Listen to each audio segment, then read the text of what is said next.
Good afternoon, everyone. I'm Kara de Lascares and I'm here to report the question number 3. Number 1. A farmer noticed the number of mangoes harvested each week follows this pattern. 1, 1, 2, 3, and 5. The question is, how many mangoes will be harvested in the 7th week? Since yung term niya is sum lang nung two previous term, ang gagamitin natin is Fibonacci. So, ang hinahanap dito is 7th term. Ang gagamitin ko dito is, kukunin ko muna yung 6th term para makuha ko yung 7th term. So, 3 plus 5 is equals to 8. Yan na yung 6th term niya. Then, pag-plus ko naman itong 8 sa 5 para makuha ko yung 7th term, which is 13. Number 2. The number of fish in a pond doubles each month, starting with 10 fish.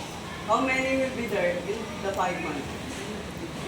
So, the formula here is geometric sequence. Times 2 each month. So, 10 times 2 is equals to 20, which is second term. 20 times 2 is equals to 40, which is the third term. 40 times 2 equals 80, fourth term. And 80 times 2, 160 is the fifth term. So, the answer here is 160 fish. 3. A carpenter is building a staircase where each step is supported by the sum of two previous steps. If one step 1 equals to 1, support and step 2 equals to 2 supports.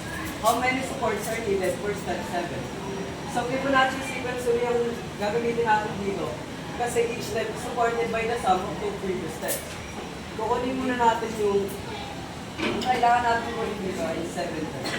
So, 1 plus 1 is equals to 2 is the second term, and 1 plus 2 is equals to 3, third term, and 2 plus 3 is equals to 5, fourth term, 3 plus 5 is equals to 8, fifth term, and 5 plus 8 equals to 13 is sixth term, and 8 plus 13 equals 21 ay 7th term.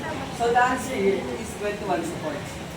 No, this method is only applicable if low term lang naman ang hinahanap mo. Pero kung high term yung hahanapin mo, may i-explain pa siya sila dyan na solution. Yun lang po.